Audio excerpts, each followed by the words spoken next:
Surat al-Fatiha, partie 5. Au dernier audio, nous sommes arrivés à la parole d'Allah, Ihdina as-sirat al-mustaqim. Nous avions expliqué que la guidée est de deux sortes, la guidée par intermédiation et prédication, et la guidée par l'inspiration divine et l'accord de la réussite. La première guidée par prédication peut venir de tout le monde. Sur cette guidée, on trouve la parole d'Allah, tabaraka wa ta'ala, à son prophète, sallallahu alayhi wa sallam, wa innaka latahdi ila siratim mustaqim. Et certes, tu guides vers un chemin droit. وأما ثمود فهديناهم فاستحبوا العمى على الهدى. Et quant à Thamoud, nous les guidâmes, mais ils ont préféré l'aveuglement à la guidée. La seconde guidée, qui est celle de l'accord de la réussite et de l'inspiration, n'appartient qu'à Allah subhanahu wa ta'ala. Sur celle-ci, on trouve la parole d'Allah tabaraka wa ta'ala aussi à son prophète sallallahu alayhi wa sallam. Innaka la tahdi man ahbabta walakinna Allah yahdi man yasha. Certes, tu ne guides pas celui que tu aimes, que tu voudrais qu'il soit guidé, mais c'est Allah qui guide qui il souhaite. Cette guidée-ci, par l'accord de la réussite et de l'inspiration, est dans la main d'Allah seulement. Subhanahu wa ta'ala. La parole d'Allah Jalla wa ala, Ihdina as-sirat al-mustaqim, as-sirat,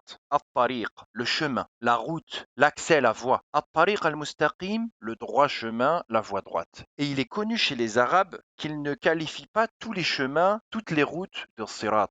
Le mot sirat est un mot qui n'est utilisé que pour qualifier un chemin bien spécifique. Une route doit donc réunir plusieurs critères pour qu'ils l'appellent sirat. Parmi ces choses qu'une route, une voie doit réunir pour qu'elle soit sirat, il y a premièrement le fait qu'elle soit rectiligne, un chemin droit. Et lorsqu'elle est rectiligne, c'est alors le chemin le plus court. Aucun autre chemin ne pourra être moins long. Voici la première caractéristique. Et là, je vous décris la scène en vous invitant, chers frères, à vivre ce moment d'échange avec le professeur. Ce climat d'instruction, cette ambiance bénie où le shir, en parlant et en comptant avec ses doigts, interpelle l'assemblée, comme ils le font souvent, et leur dit en souriant: Soyez attentifs, concentrez-vous, car vous allez devoir ensuite toutes les énumérer. Et il continue. Donc la première chose, le chemin doit être rectiligne, le plus court qui soit. La deuxième caractéristique qu'il comporte, un chemin clair, évident, manifeste. Tout chemin qui n'est pas apparent ne sera pas sirat. N'importe quel chemin sur lequel tu trouves une opalescence, un avertissement, un flou, ne l'emprunte pas, car il ne sera pas un sirat.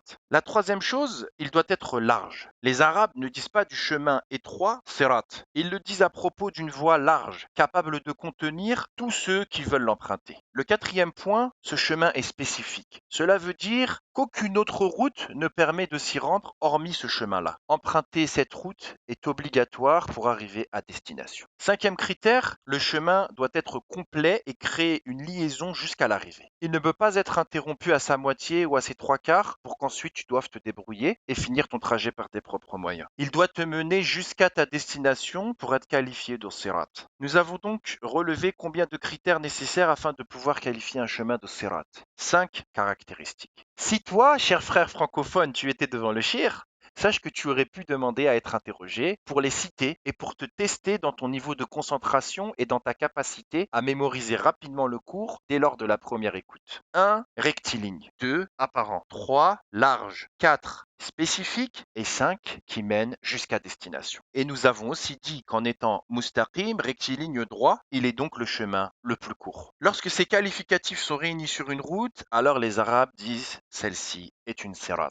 Regardons maintenant ce qu'Allah dit. Ihdina as-sirat al-mustaqim, c'est-à-dire guide-nous au chemin clair et évident, large, spécifique et exclusif, qui permet d'arriver à son but et qu'auquel aucun autre chemin n'est plus court. C'est donc tout cela, siratullahi subhanahu wa ta'ala. On peut donc ici se demander, il est siratan par définition, alors pourquoi Allah l'a décrit comme mustaqim? Ceci sert à insister. Car l'istiqama, la droiture, est la plus importante caractéristique que comporte ce sirat. Et c'est pour cela que ce qualificatif est évoqué après lui. Comme Allah dit, Man kana aduwwan lillahi wa malaikatihi wa rusulihi wa Jibril wa Mikael. Quiconque est ennemi de Dieu, de ses anges, de ses messagers, et de Gabriel et de Michael. Jibril et Mikaïl sont déjà compris parmi les anges, mais comme ils sont les meilleurs par ceci, ils sont évoqués, ils sont répétés après. De cette même manière, l'istiqama est évoqué car il est la caractéristique la plus importante de ce chemin.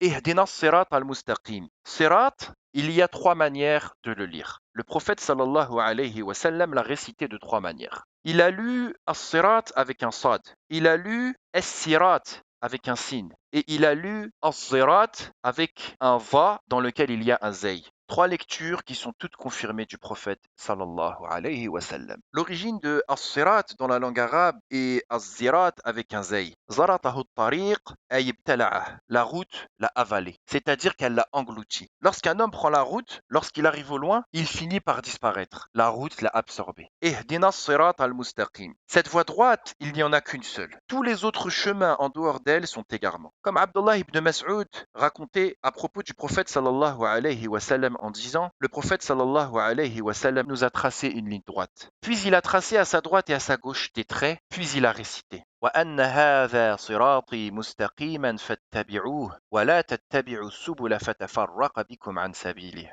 Et voilà mon chemin dans toute sa rectitude, suivez-le donc et ne suivez pas les sentiers qui vous écartent de sa voie. Comme Allah a dit qu'une seule voie permet d'accéder à la réussite, alors tous les autres chemins font périr et anéantissent l'homme. On trouve dans les 10 commandements, comme ils ont été appelés, قُلْ تَعَالَوْا أَتْلُ مَا حَرَّمَ رَبُّكُمْ عَلَيْكُمْ, dit je vais vous réciter ce que votre Seigneur vous a interdit, jusqu'à arriver au 10e, وَأَنَّ هَذَا صِرَاطِي مُسْتَقِيمًا فَاتَّبِعُوهُ وَلَا تَتَّبِعُوا السُّبُلَ فَتَفَرَّقَ بِكُمْ عَنْ سَبِيلِهِ. Et voilà mon chemin dans toute sa rectitude, suivez-le donc et ne suivez pas les sentiers qui vous égareront, qui vous écarteront de sa voie. Le voici donc, le chemin droit, le chemin d'Allah. Sunnatun Nabi, la traduction prophétique. Al-Kitab wa Sunnah, le livre et la Sunna. Ma kana alayhi ashabun Nabi, ce sur quoi étaient les compagnons du prophète, sallallahu alayhi wa sallam. Ma kana alayhi al-khulafa ar-rashidun, ce sur quoi étaient les califes bien guidés. Tout ceci qui désigne globalement une même chose. Ihdina as-sirat al-mustaqim, sirat al-ladhina an'amta alayhim. Le chemin de ceux que tu as comblés de faveur.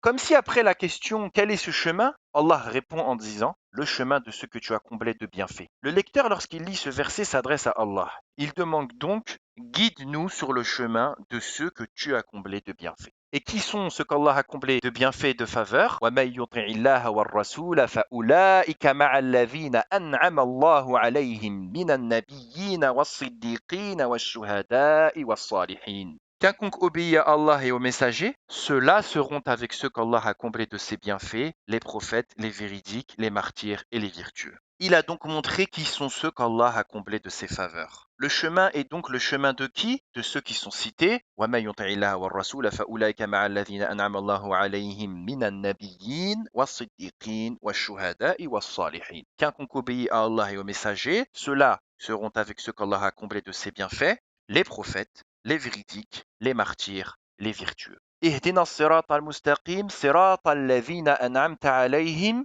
Nous sommes donc toujours en train de demander à Allah de nous guider vers ce chemin, en permanence. Le chemin des prophètes, le chemin des véridiques, des martyrs et le chemin des vertueux. Ghayril maghdubi alayhim waladdallin, non pas de ceux qui ont encouru ta colère, ni des égarés. Cela signifie que nous ne désirons pas la voie de ceux qui ont encouru la colère et que nous ne désirons pas la voie des égarés. Les gens du ilm énumèrent plusieurs causes pour lesquelles les juifs ont été évoqués ici avant les chrétiens, pour lesquelles ceux qui ont encouru la colère ont été évoqués avant les égarés. Il y a parmi ces causes le fait que les juifs soient d'une mécréance plus odieuse que celle des chrétiens. Comme Allah tabaraka wa ta'ala dit: لَتَجِدَنَّ أَشَدَّ النَّاسِ عَدَاوَةً لِلَّذِينَ آمَنُوا الْيَهُودَ وَالَّذِينَ أَشْرَكُوا وَلَتَجِدَنَّ أَقْرَبَهُم مَّوَدَّةً لِلَّذِينَ آمَنُوا الَّذِينَ قَالُوا إِنَّا نَصَارَىٰ. Tu trouveras certainement comme ennemis les plus acharnés de ceux qui ont mécru les juifs et les associateurs. Et tu trouveras certes que les plus disposés à aimer les croyants sont ceux qui disent « nous sommes chrétiens ». Il a ici évoqué les juifs avant les chrétiens en disant « non pas ceux qui ont encouru ta colère, ni des égarés ». Ibn Unayna et beaucoup d'autres parmi les gens du ilm m'ont dit, comme il est relaté dans un hadith marfou' du prophète sallallahu alayhi wa sallam, compilé par Tirmidhi et d'autres, que le prophète sallallahu alayhi wa sallam a dit: ceux qui ont encouru la colère, ce sont les juifs, et les égarés, ce sont les chrétiens. Et Soufiane ibn Unayna a dit: celui qui s'est écarté, qui s'est détourné, qui a dérivé parmi nos savants, alors il fait partie des mardoubi alayhim, de ceux qui ont encouru la colère. Et celui qui a dérivé parmi les adorateurs, alors il fait partie des dalin, des égarés. Une autre cause encore est que les juifs ont précédé les chrétiens. Les juifs sont apparus avant les chrétiens. Les juifs ont vécu à l'époque du peuple de Moïse, lorsqu'ils ont dit Inna hudna ilayk, certes nous voilà revenus repentants à toi. Ils ont été appelés depuis ce jour El Yahoud. El-Lavina Hadou, c'est-à-dire ceux qui sont revenus.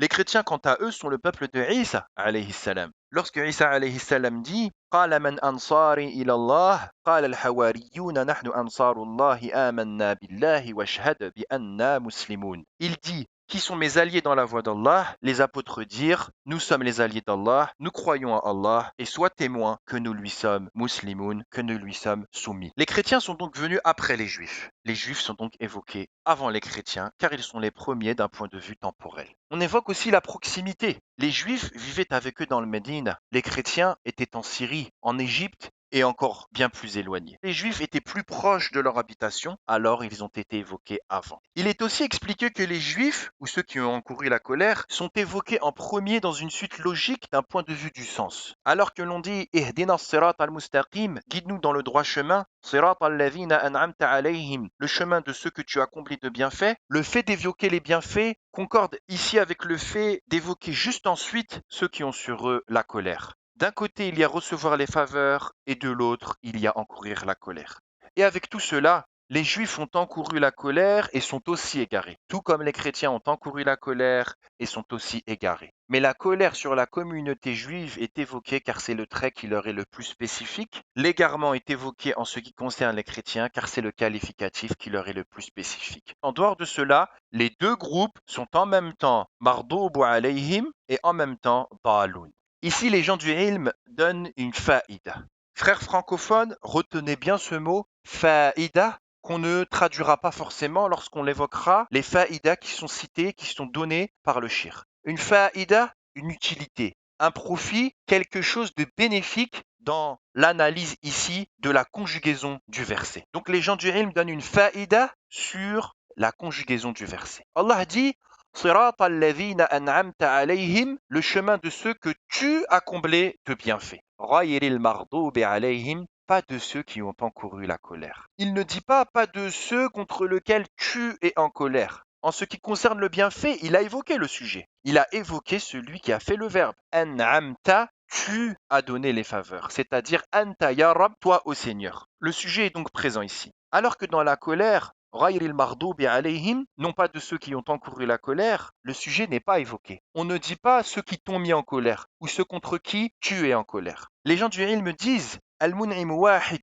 wa huwa Allah subhanahu wa ta'ala. Celui qui donne les faveurs, qui couvre de bienfaits est unique et c'est Allah, exalté et glorifié soit-il. C'est pour cela qu'il dit Sirat al-ladhina an'amta alayhim. Le chemin de ceux que tu as comblés de bienfaits, c'est-à-dire toi ô Seigneur. Celui qui donne les bienfaits est donc unique. Quant à la colère, Ghayril maghdubi alayhim, pas de ceux qui ont encouru la colère, ils ont expliqué cette tournure de phrase par le fait que ceux qui sont en colère à leur sujet sont multiples. Le premier d'entre eux est Allah. Wa ghadiballahu alayhim wa la'anahum wa a'adda lahum jahannam wa sa'at masira. Allah est en colère contre eux et les a maudits et leur a préparé la géhenne et quel affreux destin. Ensuite se sont mis en colère contre eux les anges, puis les pieux parmi les musulmans. Ulaika alayhim la'natullahi wal malaikati wan nasi ajma'in. Ceux-là recevront la malédiction d'Allah, des anges et de tous les hommes. Voilà pourquoi le sujet est évoqué lorsqu'il s'agit des bienfaits, mais que les nombreux sujets quant à la colère, eux, ne sont pas cités. On a donc en français une traduction qui se ferait à la voix passive pour retranscrire le sens en disant ceux qui ont encouru la colère sur eux.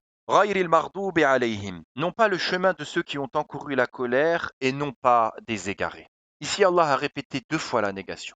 Il ne dit pas non pas le chemin de ceux qui ont encouru la colère et des égarés, mais il répète et non pas celui des égarés, pour que personne ne pense qu'il faut absolument réunir en même temps ces deux caractéristiques pour être concerné. Le verset concerne donc ceux qui ont encouru la colère contre eux et ceux qui sont égarés, qu'ils fassent ou non partie de l'autre catégorie simultanément. Les Juifs ont encouru la colère car ils ont reconnu la vérité, puis s'en sont volontairement détournés. Les chrétiens, quant à eux, sont des serviteurs égarés et voici une parole d'Allah qui leur correspond. Hal ataka hadithul ghashiyah. T'est-il parvenu le récit de la catastrophe qui enveloppera tout? Wujuhun yawma idhin khashi'ah. Il y a en ce jour des visages humiliés. Amilatun nasibah, faisant des choses qui fatiguent. Tasla naran hamiyah. Ils seront jetés dans un feu ardent. Ce sont donc des adorateurs pratiquants, mais comme Allah a dit, warahbaniyatan ibtada'uha. Une vie monastique, une observance religieuse qu'ils ont inventée. Voilà pourquoi l'égarement chez le chrétien est devenu plus grand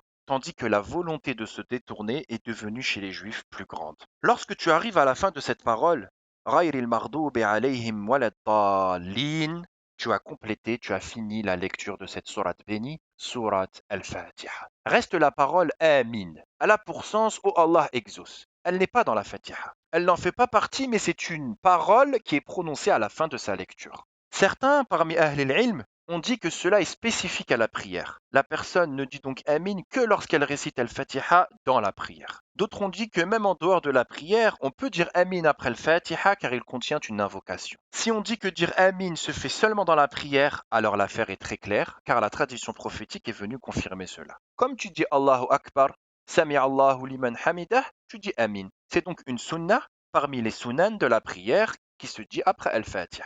Et si on dit la parole Amin se prononce dans la prière mais aussi en dehors de la prière, alors elle n'est plus seulement après la Fatiha, elle ne lui est plus spécifique. Toute récitation que tu récites lors de la lecture du Coran, n'importe quel dua, ربنا لا تزغ قلوبنا بعد إذ هديتنا وهب لنا من لدنك رحمة. Notre Seigneur, ne fais pas dévier nos cœurs après que tu nous aies guidés et accorde-nous de ta miséricorde. رب اجعلني مقيم الصلاة ومن ذريتي. Ô Seigneur, fais que je sois assidu dans ma prière ainsi que parmi ma descendance. Après toutes ces invocations, tu dis Amin. Cela veut dire que ce n'est plus réservé à la Fatiha. En conclusion, Amin ne fait pas partie du Coran, mais c'est une tradition prophétique, une sunna parmi les sunnans de la prière. La personne qui récite la Fatiha dit donc Amin, et si elle ne le dit pas, il n'y aura rien contre elle. Si elle dit Ghayril maghdubi alayhim waladdallin, Allahu Akbar, la prière est validée à 100% et personne ne contredit cela. Amin fait donc partie des traditions prophétiques